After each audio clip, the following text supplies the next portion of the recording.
Graça e paz, palavra de Deus para a sua vida. Vamos a mais uma pré-aula da nossa EBD, dando prosseguimento ao terceiro trimestre de 2024 da lição dos adultos. E o tema da revista, O Deus que governa o mundo e cuida da família, os ensinamentos divinos nos livros de Ruth e Esther para a nossa geração. O comentarista das lições desse terceiro trimestre é o pastor Silas Queiroz. E a lição que iremos abordar é a lição de número 9 e tem a sua data para ser ministrada o dia 1º de setembro de 2024.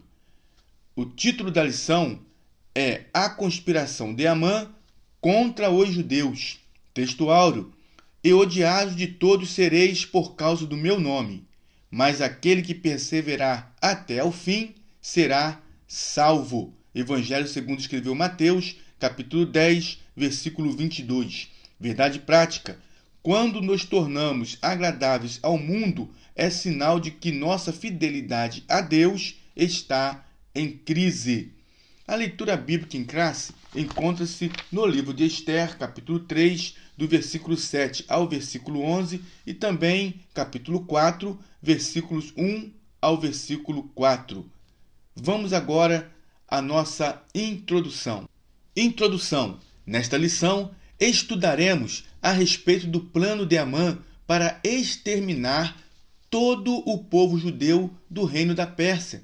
Veremos ainda como o povo judeu tem sido perseguido ao longo de toda a história.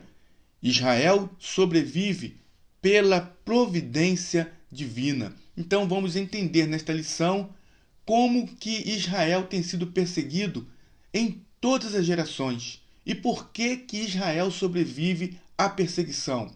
É porque Deus tem uma aliança com Israel. Não adianta perseguir o povo de Israel, porque Deus, em sua infinita bondade e pela aliança que tem com o povo, a providência divina faz com que Israel sobreviva à perseguição. Vamos agora adentrar os tópicos com os seus subtópicos e fazer um resumo bem claro, bem objetivo da lição que estamos fazendo menção. Primeiro tópico: o plano odioso de Amã. Primeiro subtópico: intrigas e patologias do poder.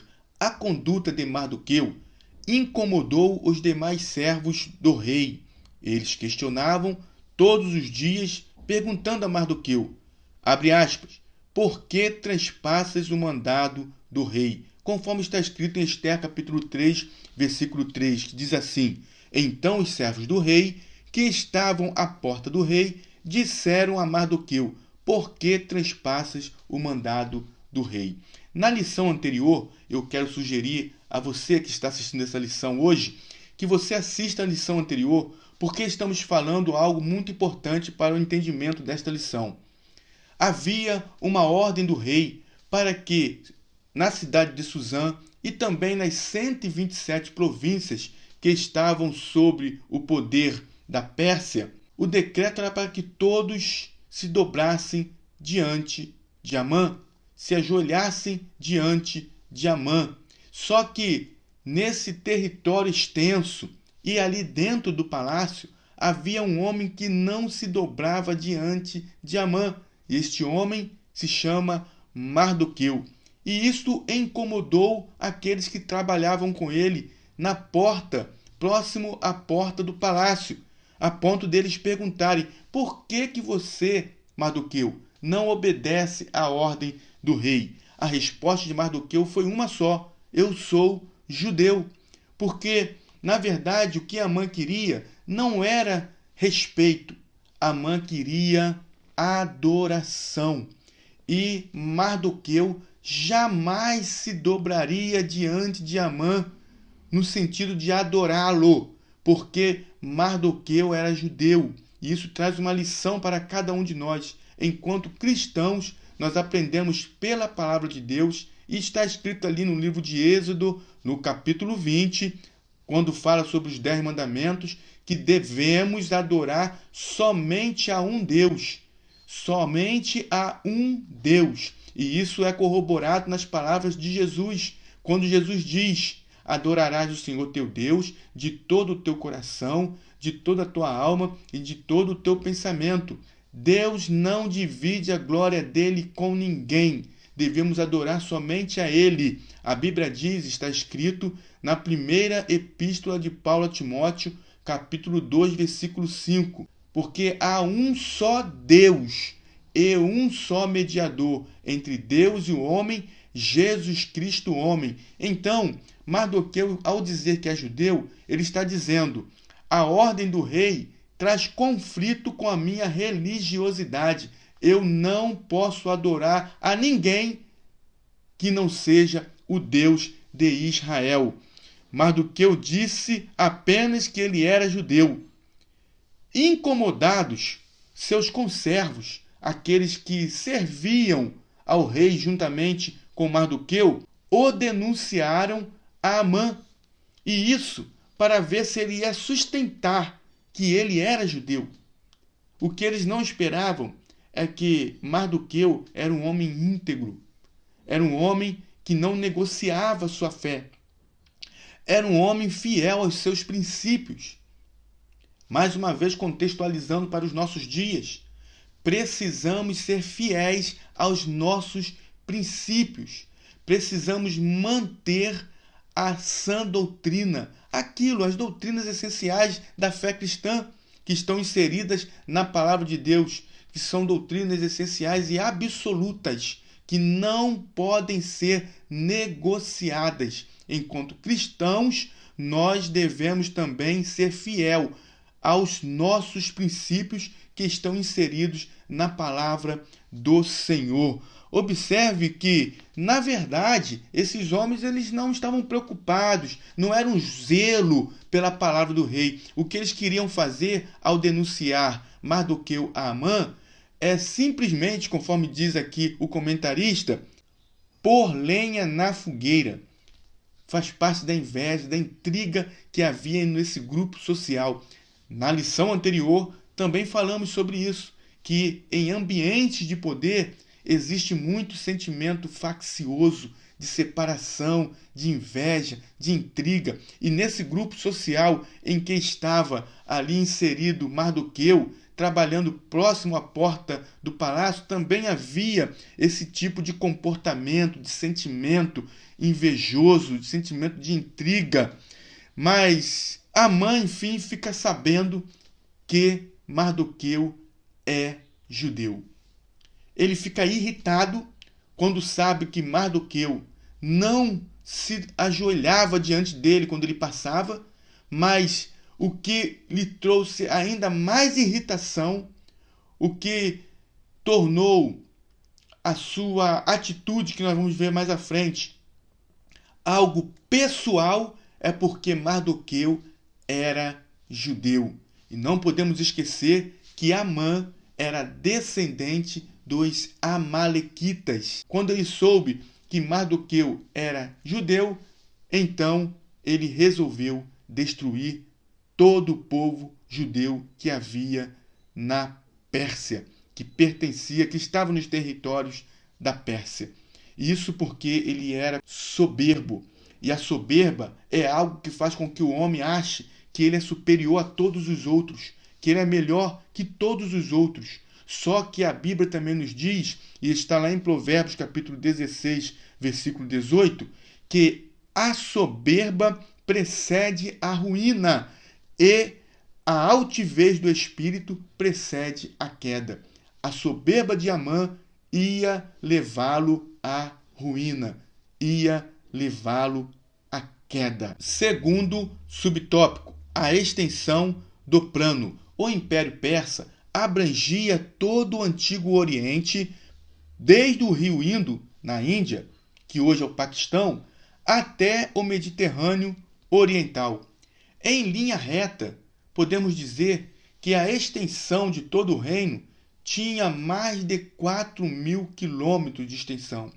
E dentro de toda essa extensão do reino persa, estava ali muitas comunidades judaicas, e todas elas estavam inseridas no decreto que Amã fizera para destruir, para matar, para aniquilar o povo judeu.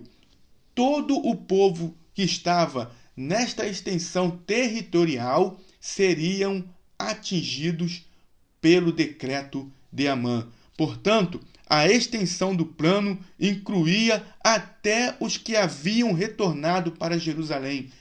Todos teriam a sua vida ceifada por causa do ódio de vingança que Amã estava externando contra o povo judeu.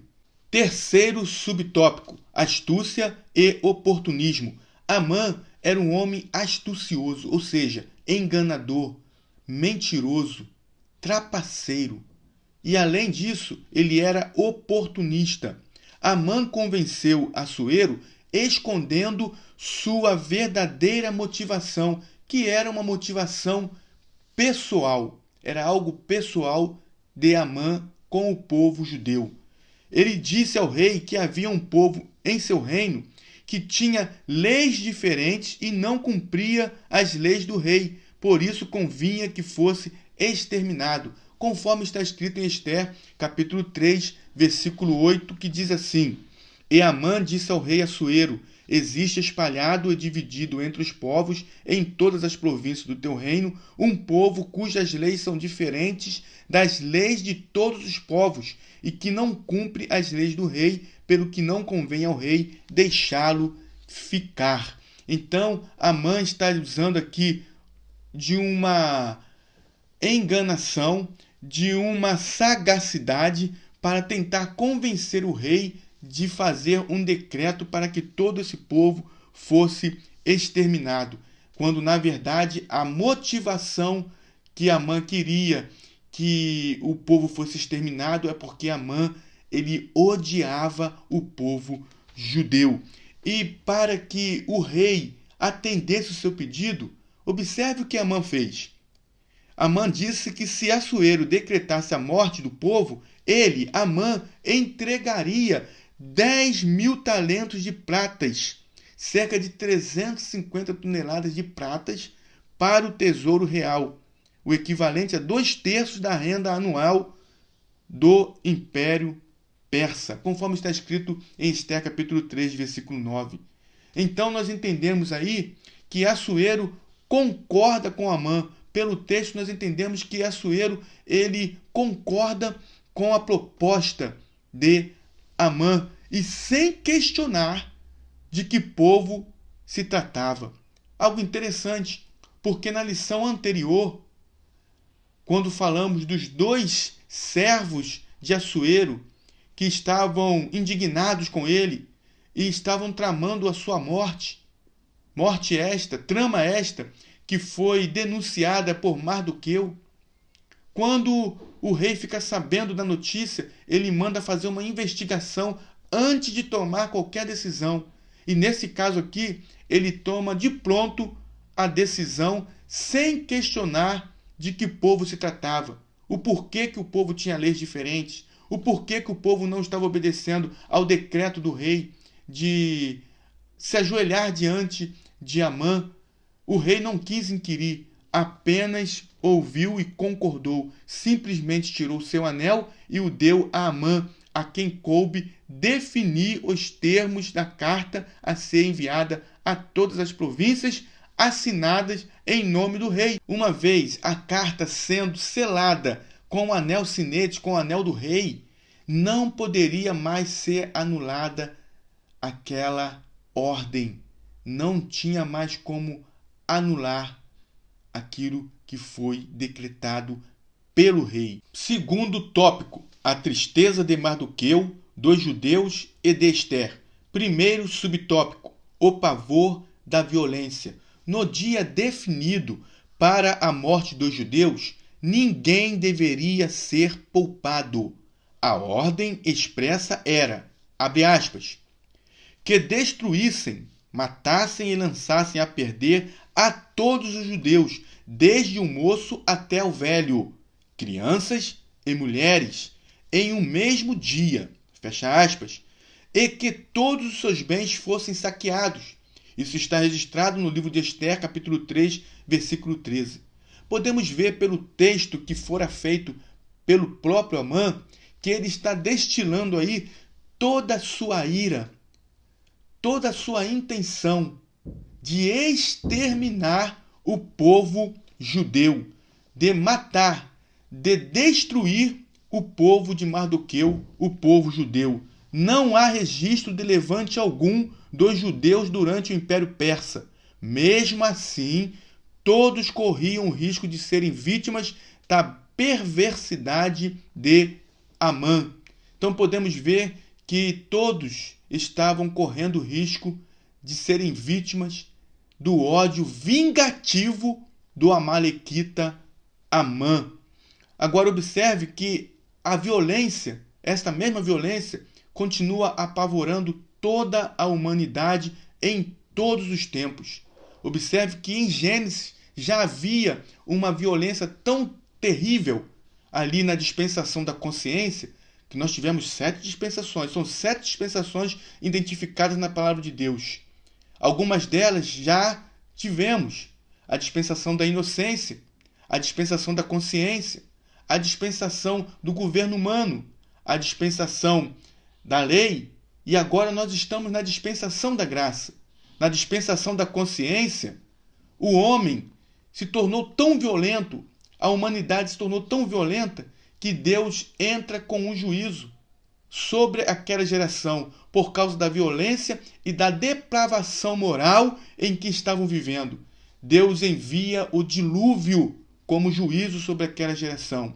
E hoje, na dispensação da graça, nessa dispensação que estamos vivendo, nós também estamos vivendo momentos de grande violência e depravação na Terra, de grande violência em toda a humanidade, em toda a Terra.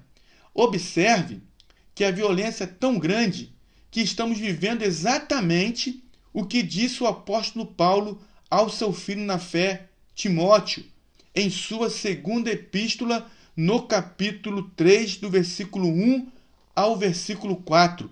Veja o que diz: sabe, porém, isto, que nos últimos dias sobrevirão tempos trabalhosos, porque haverá homens amantes de si mesmos, avarentos, presunçosos, soberbos, blasfemos, desobedientes a pais e mães, ingratos, profanos, sem afeto natural, irreconciliáveis, caluniadores, incontinentes, cruéis, sem amor para com os bons, traidores, obstinados, orgulhosos, mais amigos dos deleites do que amigos de Deus. Então observe que quando fazemos menção dessas palavras escritas pelo apóstolo Paulo a Timóteo, nós observamos que é o que está acontecendo de forma bem acentuada nos nossos dias atuais. Há homens que são amantes de si mesmos, são homens egocêntricos, avarentos, são homens presunçosos, são mães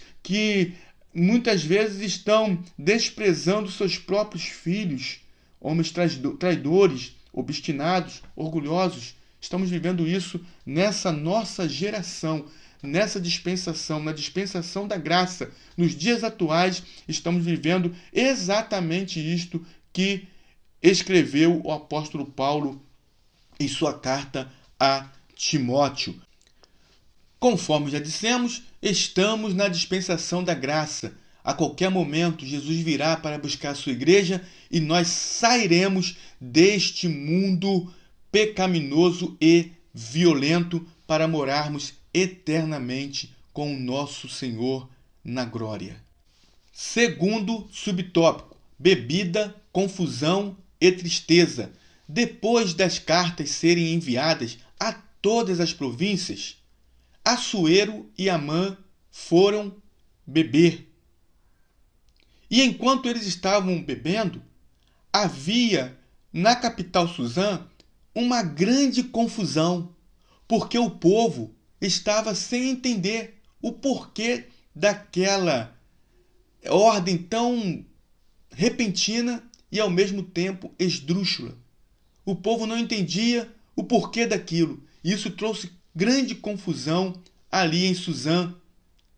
E enquanto essa confusão ocorria, Mardoqueu entrou em profunda tristeza ao saber do que estava acontecendo. Rasgando suas vestes, vestiu-se de pano de saco com cinza e saiu pela cidade, clamando em alta voz e soltando gritos de amargura. O que significa amargura? Quando você sente amargura, é algo terrível. O sentimento de amargura é como se tivesse algo cortando profundamente o coração. Esse era o sentimento que Mardoqueu estava quando ficou sabendo do edito para destruir o povo judeu. Ele sentiu esta amargura, essa tristeza. Veja o que diz Ester capítulo 4, versículo 1. Quando Mardoqueu soube tudo quanto se havia passado, rasgou Mardoqueu as suas vestes e vestiu-se de um pano de saco com cinza e saiu pelo meio da cidade e clamou com grande e amargo clamor. Esse amargo clamor significa que Mardoqueu já estava sentindo antecipadamente a dor da morte. Ele estava sentindo tristeza pelo que havia de acontecer por causa daquele edito. Ester ficou muito aflita. E à medida que as cartas iam chegando nas províncias, a reação era a mesma: tristeza, dor, angústia. Havia um clima de luto com jejum, choro e lamentação, conforme diz Ester capítulo 4, versículo 3 e 4. E em todas as províncias aonde a palavra do rei e a sua lei chegavam, havia entre os judeus grande luto, com jejum e choro e lamentação, e muitos estavam deitados em pano de saco e em cinza. Todos estavam agora sentindo amargura, tristeza e angústia. Todos. Só Deus pode frear a impetuosa maldade humana. Só Deus poderia agora frear isso que fora feito por Amã. Era irrevogável, humanamente falando, não tinha saída, mas Deus, que tem uma aliança com Israel, não ia permitir que continuasse do jeito que estava. Deus iria agir de maneira sobrenatural, como sempre agiu, em favor dos judeus, em favor de Israel. Terceiro subtópico: crise e clamor. O decreto de Assuero tirou a tranquilidade de todos os judeus e os levou a buscar o socorro divino, conforme está em Ester capítulo 4, versículo 3. Meus irmãos, a crise levou os judeus a clamarem. Muitas vezes Deus permite crise para que possamos nos despertar e nos voltarmos para Ele. Observe o que aconteceu lá no Egito. O povo estava no Egito, na terra de Gósen, uma das melhores terras que havia no Egito, mas quando morreu José, seus irmãos, e também morreu o rei, o faraó, que conhecia os feitos de José, o novo faraó veio trazendo transtorno para o povo judeu. E isso fez com que o povo começasse a buscar o Senhor, começasse a clamar ao Senhor, e Deus ouviu o clamor do povo e chamou Moisés para, através de Moisés, libertar o povo do Egito. Agora, nesse caso, também o povo que está ali em Suzã e em todo o território persa estava acomodado. O povo estava bem. O povo estava vivendo sua vida. Muitos já não, vamos dizer assim, já não clamavam mais. Porque daqueles corajosos que voltaram para Jerusalém, poucos quiseram voltar com Zorobabel para a reconstrução da cidade, do templo, porque implicava em renúncia, implicava em trabalho, e o povo estava já acomodado em Suzã, acomodado no território persa. E observe o que diz o comentarista aqui. Se de um lado havia a fé e a bravura dos 50.000 judeus que foram a Jerusalém para reedificá-la, liderados por Zorobabel, conforme está em Esdras capítulo 2, versículo 1, 2. De outro lado, havia a aparente tranquilidade dos que decidiram ficar em suas próprias habitações por todo o Império Persa. É o que falamos. Mesmo dentre os que foram a Jerusalém, muitos se dedicaram a construir casas luxuosas, dando pouco valor à reconstrução do templo, o que foi denunciado por Ageu e Zacarias. Agora, observe bem o que diz o comentarista aqui, que é muito importante. Porque muitas vezes precisamos experimentar crises para buscar a Deus de todo o coração. Porque muitas vezes o homem só se volta para Deus quando está em momento de crise. Não é melhor estar sempre na presença do Senhor, buscando, pedindo a Deus para que Ele continue nos fortalecendo, para que possamos vencer as intempéries da vida? Fazer igual Daniel. Daniel, no capítulo 6, versículo 10, diz que Daniel orava pela manhã, pela tarde, à noite. Daniel era um homem de oração. Somente com uma vida de oração constante, em casa e no templo, podemos vencer o mal. A Bíblia diz em 1 Tessalonicenses, capítulo 5, 17, orai sem cessar. Precisamos orar para vencer crises, para vencer momentos de adversidade. Vencemos através das armas espirituais, porque as nossas armas não são carnais, e sim poderosas em Deus para a destruição das fortalezas. As nossas armas são oração, palavra, jejum. Palavra, oração e jejum. Jejum, oração e palavra. As nossas armas são espirituais. Então, através da oração, nós podemos vencer o mal. Foi assim com Josafá. Quando vieram 3 povos contra Josafá, o que Josafá fez? Reuniu o povo no pátio do palácio e começaram a orar, começaram a clamar, até que Deus usou um homem chamado Jaaziel, e este homem, usado por Deus, disse: ouve, Judá, e vós, moradores de Jerusalém, e tu, ó rei Josafá, não temais, nem vos assusteis, por causa desta grande multidão, porque esta peleja não é sua. Nesta peleja não tereis de pelejar. Parai, está em pé, e veja o livramento do Senhor para convosco. Tudo isto porque Josafá se propôs a buscar, a orar. Terceiro tópico, o perigo e a crueldade do antissemitismo moderno. Primeiro subtópico, faces do antissemitismo. Observe esta palavra antissemitismo. Ela vem dos termos anti e semita. O termo anti significa contrário, oposto, adversário. O termo semita significa o povo de Israel, o povo de Deus.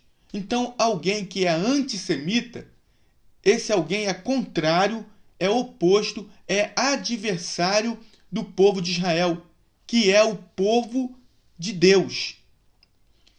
De forma prática, antissemitismo é hostilidade sistemática contra os judeus. É possível verificar, ao longo da história, 3 faces de expressão desse ódio obstinado: antissemitismo religioso, nacionalista e racial. No aspecto religioso, destacam-se as perseguições como a do século XIV, quando os judeus foram acusados de serem os responsáveis pela peste negra, que assolou a Europa em 1348. Também durante a Idade Média, sofreram intensa perseguição pela Inquisição, principalmente a partir de 1478, na Espanha, por ordem do Papa Sisto IV, e a partir de 1536, em Portugal, pela instituição oficial do Tribunal do Santo Ofício pelo Papa Paulo III. O objetivo principal era combater o que se chamavam de heresia judaica. Milhões de judeus foram expoliados, torturados, execrados e mortos, por não aderirem ao catolicismo e por questões econômicas e políticas. A primeira ordem de confinamento de judeus em guetos não foi de Adolf Hitler, no século XX. Foi do Papa Paulo IV, em 1555, e atingiu todos os estados papais por mais de 300 anos. Estamos falando aqui de uma das faces do antissemitismo, que é no sentido religioso, no aspecto religioso. Segundo subtópico, antissemitismo nacionalista e racial. O aspecto nacionalista pode ser visto no século XIX e no início do século XX, na Ucrânia e na Rússia, através dos chamados pogroms. O que significa esta palavra? A palavra pogroms é uma palavra de origem russa, é uma palavra russa, que significa destruição maciça, destruir violentamente. Violentos ataques físicos indiscriminados aos judeus estavam acontecendo. A prosperidade dos judeus causava ódio, alimentado por teorias de conspiração. Porque o povo judeu é um povo próspero. E a prosperidade dos judeus causava ódio onde eles estavam. O povo judeu era apontado como culpado pelas crises econômicas de países do leste europeu, levando-os a reagir violentamente contra as comunidades judaicas. Então vimos aqui o antissemitismo no aspecto nacionalista. E agora vamos ver o antissemitismo racial. Durante a Segunda Guerra Mundial, que foi de 1939 a 1945, Adolf Hitler protagonizou o antissemitismo racial ao proclamar a superioridade da raça ariana. O Holocausto exterminou 6 milhões de judeus em toda a Europa. Então vimos aqui o antissemitismo religioso, nacionalista e também racial. Em todos esses momentos, o povo de Israel sobreviveu e continuará sobrevivendo, porque o Deus dos céus é quem reina, é Ele quem manda, é Ele quem determina, e Deus tem uma aliança com Israel. Terceiro subtópico, antissemitismo hoje. Podemos observar, através do livro de Isaías, capítulo 66, versículo 8, que Deus usa o profeta para trazer uma mensagem ao seu povo, uma profecia que nós podemos ver claramente que ocorreu o seu cumprimento em 14 de maio de 1948. Vejamos o que diz Isaías capítulo 66, versículo 8. Diz assim: quem jamais ouviu tal coisa? Quem viu coisas semelhantes? Poder-se-ia fazer nascer uma terra em um só dia? Nasceria uma nação de uma só vez? Mas Sião esteve de parto e já deu à luz seus filhos. Então podemos observar aqui que esta profecia se cumpriu em 14 de maio de 1948, quando da criação do Estado de Israel. Podemos ver também parte da profecia de Ezequiel, capítulo 37, do versículo 15 a 28, se cumprindo aqui, neste momento da criação do Estado de Israel. Porém, a criação do Estado de Israel não garantiu paz aos judeus. O país vive em estado de alerta em função de ataques terroristas internos e externos, feitos em nome de uma causa palestina. O mais brutal da história recente ocorreu em outubro de 2023. Todos nós presenciamos isto pela mídia. 5 grupos palestinos armados uniram-se ao Hamas e, a partir da faixa de Gaza, atacaram Israel por ar, terra e mar, cometendo barbáries inimagináveis contra civis e deixando cerca de 1.200 mortos, além de levar cerca de mais de 200 pessoas reféns. O comentarista ele insere esse dado atual na lição que nós estamos estudando para mostrar que continua de forma clara a perseguição contra os judeus, contra o povo de Deus, contra o povo de Israel. Por isso, o comentarista pastor Silas Queiroz faz questão de inserir este dado atual nesta nossa lição, na lição que estamos fazendo menção. Depois disso, os casos de antissemitismo aumentaram em várias partes do mundo. Agora, o que ele vai dizer aqui é algo muito importante. Lembra de Amã? Quando Amã propôs a Assuero a morte, o extermínio de todo o povo judeu, ele usou de astúcia, dizendo que era um povo que tinha leis contrárias às leis dos persas.